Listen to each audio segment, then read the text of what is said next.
this up only to about the 33. 2 yards on the carry there. It'll be second down. In today's NFL, you hear all the time about stretching the field and creating space in order to run plays. A toss play will help accomplish that because now you're pushing a defense to chase you all the way to the edges and to the sideline. That's a nice run, probing now early to try and get things done later. Complete here to the right to Bolden. And to the 43-yard line. What? 10 yards, and it'll move the sticks. So much goes into a successful play, doesn't it? How about that play action there, freezing the defense just enough to the tight end free downfield for the completion. Now a play fake here on first down. He's going to find his running back. It's complete. And taking it across midfield and inside the 45. A good gain of 14 there, and it moves the chains. So many times you hear today's NFL described as a space game. Get your best players into space with the football in their hands. That's why sometimes you're looking for Landry, and it's intercepted. A great read, and it's picked off. And his guys are going to take over at the 31-yard line. And now Chicago getting ready to go as they take the field. And the play drive, it was so deflating for the defense. What'd you say? How do they rally and stop this offense? Hopefully there's some determination. Yeah, that's crazy you said that, right?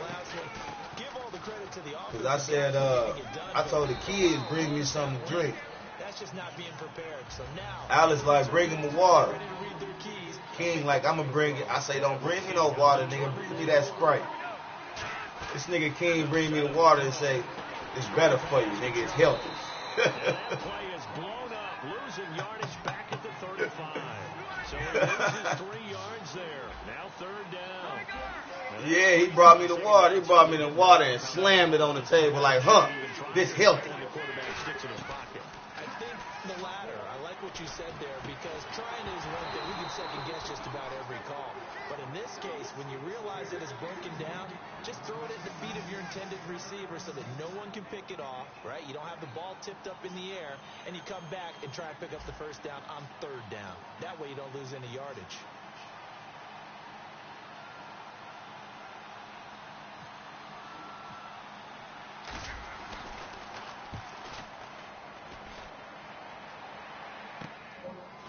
And he'll be just shy of the 20 at the 19 as he goes out of bounds.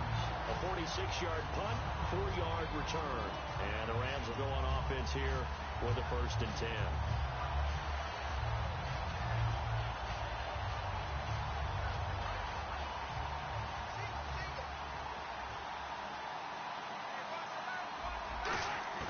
They go back to the air here after the INT on the last drive. He's going to leave this for his running back. It's complete. Give him 3 on the play, and that'll bring up second down. So many times you hear today's NFL described as a space game. Get your best players into space with the football in their hands. That's why sometimes you just swing it out to your runner, get him out in the flat, and let him have a chance to make people miss an open field. It's a 5-yard gain, but they'll still be a yard short here with third down now looming. And there's a run to be happy with. Good, solid yardage. They'll take that anytime you hand the ball to a back. And he's got the first down yardage before he's brought down at the 42. So this game's not very far along. He's already found the end zone once, and now he started this drive with another big gain, another first down run.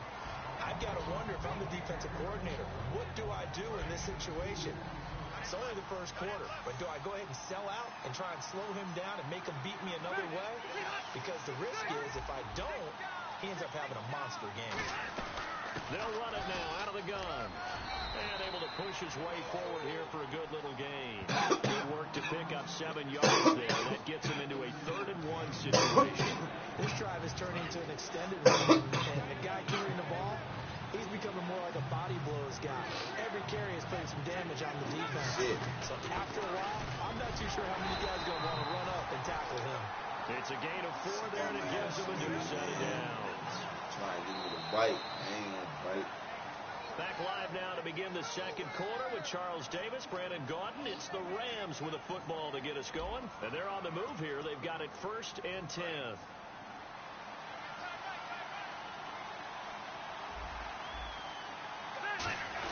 Now a quick give to the fullback, Marcel Reese. And just a short gain that time as they're able to get him down. Just a yard on the first down carry, so it's 2nd and 9. That's a really nice play. We're able to stack that one up. But they get back in the huddle. He's got to tell his guys up front, great job. They kept people off of him, allowed him to run free, and make the hit on the runner. Filled the gap nicely, kept him to just a 1-yard gain. Out to the flat. That's complete to his running back. That one goes for 13 yards, and it moves the sticks. So in the second quarter, he's already up over 100 yards receiving now. And isn't 100 the magic number for a really good game for a receiver? So he got a chance to really shatter that and have a profound effect on this game. They come out here in the eye. They go play action here on first down. Oh, pick that. Get that. It's Shaq Thompson here with a pick. And they're going to set up shop at the 27-yard line. Here's the Chicago offense coming back out onto the field. And a tight game after punting last time. Sir. Dean Kane, sir.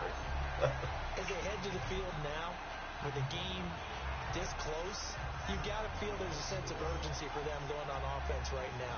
But they have to do it without letting panic creep in and affect their play. So hard.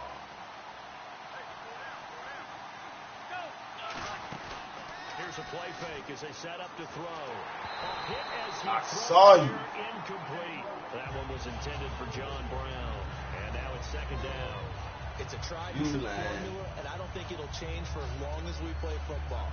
If someone's trying to throw the ball and you can put pressure on them and make it tough, that's only going to help your defense. Yeah, he's since being hurried. He got rid of it before taking the hit, but incomplete. Back to throw now in a double coverage, and it's intercepted. I shouldn't do that like that. Hightower. And they'll set up shop in enemy territory at the 45-yard line. The Rams offense now making their way out to take over. And 2 interceptions thrown here in this first half. You hear it, no matter the sport, they say the great athletes, they can kind of have a short-term memory, but that's easier said than done. It is easier said than done, but I played with a guy who threw 2 interceptions in the first quarter of a really big game we were playing. Johnny Unitas? And no, not quite at that level and not of that age. That nigga. But I was going for the age. I remember looking over at him, and he was smiling. And I thought, what is he smiling about? It's because he had enough confidence in himself that was a fluke. And he went out and played pretty well the rest of the day. Looked like a pretty good, safe play right there. No, he's had trouble with the interceptions in this game there. Hits his guy out in the flat. You know, so many times we hear quarterbacks and offensive coordinators talk about in your progressions, you're either throwing the touchdown or you're throwing the check down. But earlier in the game, it was touchdown or interception. Now he got to the check down, a nice safe throw, and a good one.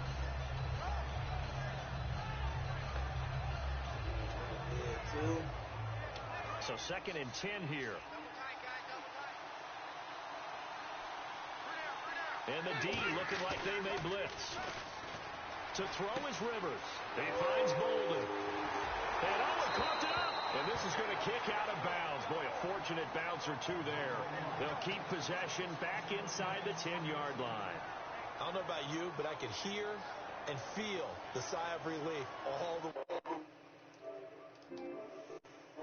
That was palpable. The sideline, the friend there. No doubt about it. Ball goes over the sideline, able to...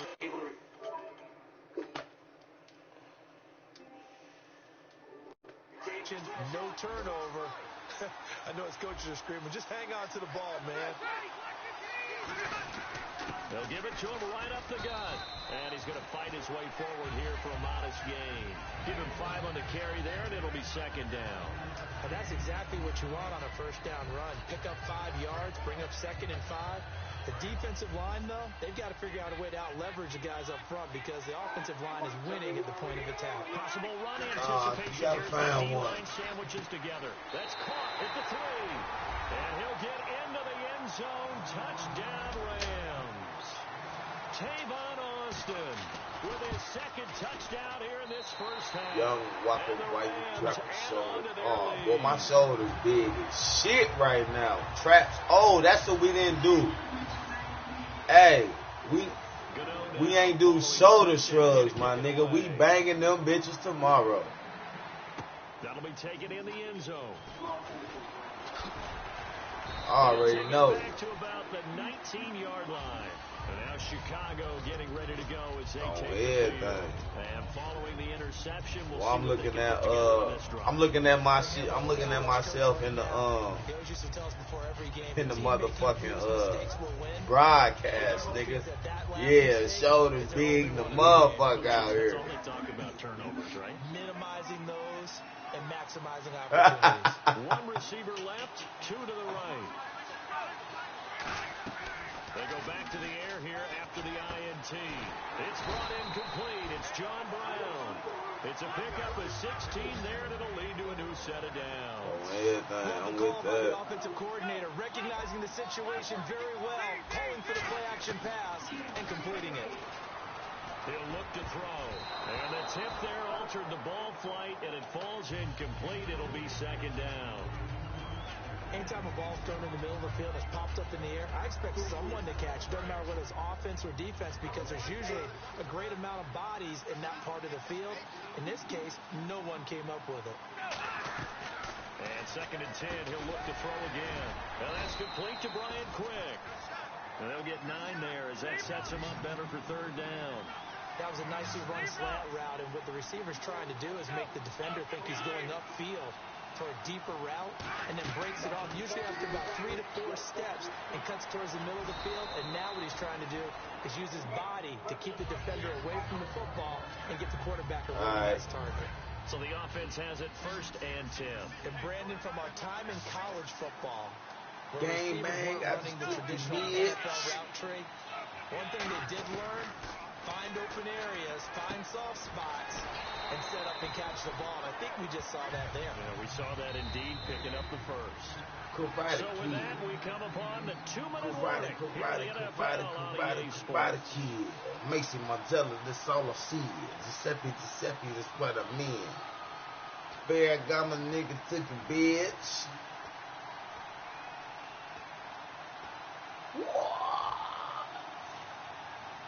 Kick the shit in my Timberland. All you gotta do is take my hand. From the D-line. Play clock winding down. They just do get the play off as he'll look to throw. Johnson with a completion over the middle. And he gets it down to the 32.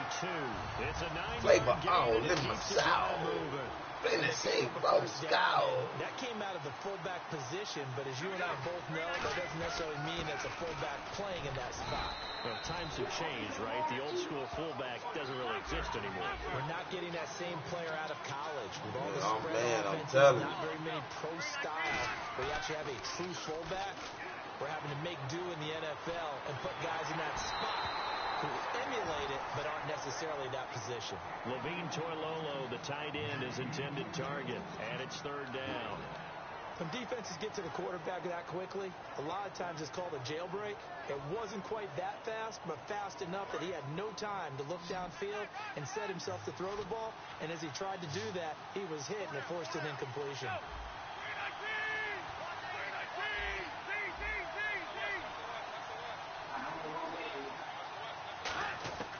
On third down, he'll drop to throw. And yes, he found Toilolo. Let's go.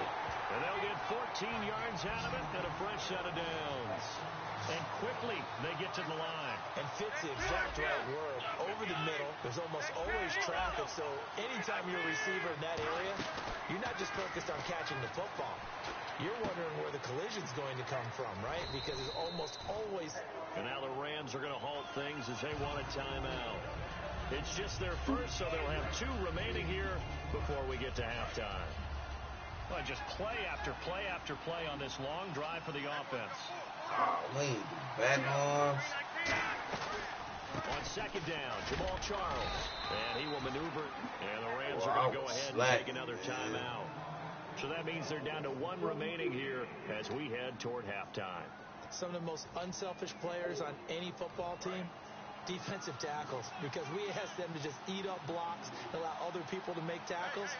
But when he can make the play himself, as we just saw there, that's a big day. It's a 3-yard pickup, and that sets up a 1st and goal. Well, they pick it up on 3rd and 1 on the quarterback sneak, and that's not easily done because there are extra bodies in there on the defensive side, and they're moving forward at the snap. Yeah, I was certainly expecting a handoff, weren't you? Yeah, I totally was. I thought they'd go with a back, maybe try and get a lead blocker in front. But as you talk about in different games, those guys with confidence in their offensive line. Now whistles come in. We're going to get a timeout. I'm almost done with this joint right here. It's just their first, so they'll have 2 remaining here before we get to halftime. And a really long drive. Boy, I slacked today. We got some catching up to do tomorrow. We got a little extra shit. I'm going to write it down, put it in my pocket. They'll let Charles try and get him in. And he is going to lose yardage here. It'll be a loss of 1, and that is going to set up 3rd and goal. Defense may be thinking pass. They come out in the nickel on 3rd and goal. They're going to look to throw. And that'll be incomplete with 11 seconds remaining now. After all the preparation, all the practice, a play like that will absolutely break your heart. They had everything they wanted, just unable to complete it. In the end zone, a big-time drop.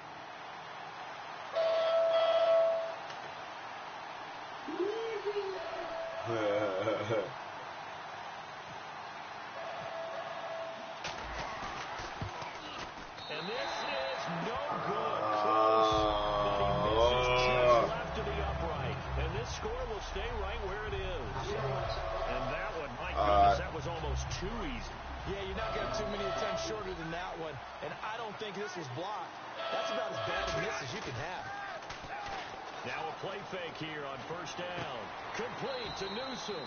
And he'll go out of bounds across the 35-yard line. There are so many things to watch for when you play defense. And reading your keys, you always hear about that, and having your eyes in the right place. Sometimes your eyes can fool you. How about that play action there? That sprang the big guy, didn't it? Able to dump it over the top to him. And this is going to be caught. He won the fight for the football. First half in the books. You're watching the NFL on EA Sports. So both teams have their marching orders, and we'll get going again here in quarter number 3. This is fielded a couple yards deep. And he'll wind up about 4 yards shy of where he would have been if he had taken a knee, as they'll start at the 21-yard line. So here's the Bears offense now as they get set to start this 3rd quarter. They're down here, but very much in this game. What's the tonality of a coach's talk when a game is within striking distance like this at intermission? Typically, what they're doing is emphasizing the things that went well in the first half and wanting more of that. Sure, you've got to go over some of the errors and clean up some things because there's a reason you're down. But overall, I think they want to stay positive, stay up with this team. We're just starting the second half, and we've got the football. Let's go ahead and punch it in, and then we'll take it from there. See how that recipe works. And incomplete there. A nice hit. Jars the ball free and brings up 3rd down. Oh, man, for him to be that wide open and drop it. Sometimes you have just too much time on your hands, right? You end up thinking way too much, and your hands get shaky. And yes, he's a tight end, but that's a catch he should have made. He gets it to Brown, complete. And he gets it to the 32, good enough for a 1st down. One thing I can say pretty safely, that route is not called if you don't have a guy who can throw the ball and put some mustard on it. Because if you're going to lollipop it in the middle of the field, bad things usually happen. It takes a strong-arm guy who can rifle it in there, and they were able to successfully complete that one. The good signal callers will never go back in the huddle and play the blame game because they need those guys to protect him. But on that last one, his offensive line, they lost their leverage very quickly, and that's why they were able to get to him and hit him as he tried to throw the football and force an incompletion. He'll try again with the arm here on 2nd down. Screen pass to Charles. And they'll lose a yard that time, and that's going to lead to a 3rd down. Time to give a little credit here. That was an excellent read by the guys on the defensive side of the ball. Oh, you're crediting your defense. Yeah. Nowhere to go here. He lost the football. On plays like this where the ball comes free, it's often unusual for the team that lost it to get it back. Because this is the quarterback. The ball gets away from him. Everyone else is trying to execute what they're supposed to do on offense. They're usually looking in the other direction, downfield, or moved away from it. In this case, though, a teammate is able to come up with the ball. Now we take a glance at the offense as they work their way back out for their first possession of the second half. And he'll give it here to his running back. And not much to speak of there. Maybe a yard down to the 20. The Pro Bowler is a rookie, Marcus Peters, there on the stop. In my book, that's running the ball well, but with intelligence. How about him keeping the clock moving, staying in bounds? Yeah, even though it's the third quarter, you're thinking ahead, aren't you? This is where your running game can really help you with a lead in the second half. I agree totally. It's not just end-of-the-half situations that you worry about the clock. It's throughout the game. And he's going to take this one in.